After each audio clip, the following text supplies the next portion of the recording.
jika DPR berubah menjadi Dewan Penindas Rakyat. Bayangkan kalau semua anggota DPR benar-benar tidak pernah memikirkan rakyat. Mereka hanya datang ke gedung parlemen untuk mengurus kepentingan diri sendiri atau kelompoknya.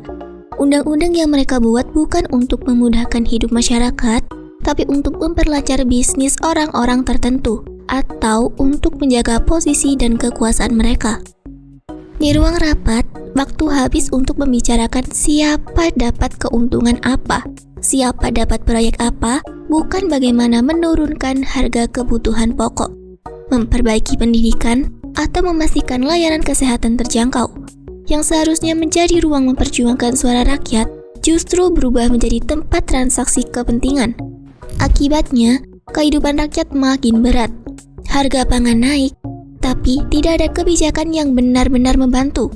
Sekolah-sekolah kekurangan fasilitas, guru sulit mendapat perhatian, sementara anak-anak dari keluarga miskin kesulitan melanjutkan pendidikan.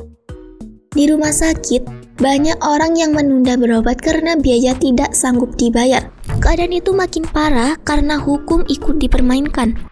Kalau ada rakyat kecil yang salah sedikit, hukum dijalankan dengan keras. Tapi kalau pejabat atau orang kaya yang melanggar, selalu ada jalan untuk lolos. Rakyat melihat dengan jelas bahwa keadilan hanya berlaku untuk mereka yang punya kuasa dan uang. Lama-kelamaan, kepercayaan rakyat kepada wakilnya benar-benar hilang. Orang jadi apatis terhadap politik. Mereka merasa tidak ada gunanya memilih, karena siapapun yang duduk di kursi DPR toh hanya akan sibuk untuk diri sendiri.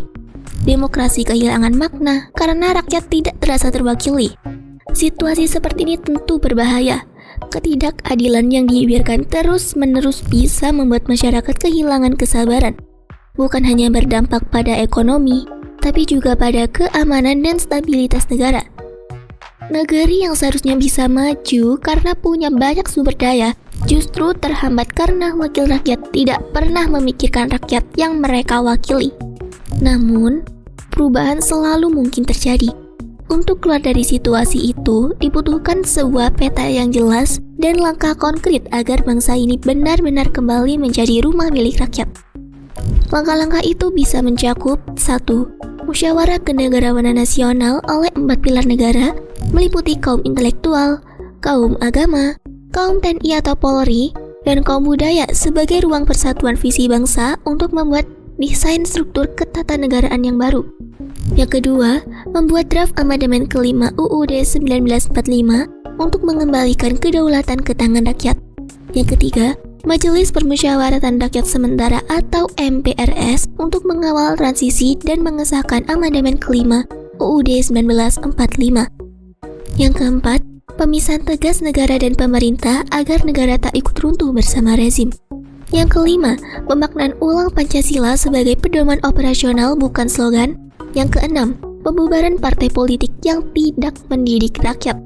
Yang ketujuh, reformasi hukum berbasis kepakaran agar hukum tidak lagi bisa dibeli. Yang kedelapan, transformasi birokrasi digital untuk memutus rantai korupsi. Yang kesembilan, pendidikan politik di sekolah agar generasi berikutnya tidak buta konstitusi. Dengan langkah-langkah tersebut, bangsa ini bisa benar-benar kembali menempatkan rakyat sebagai pusat dari segala keputusan.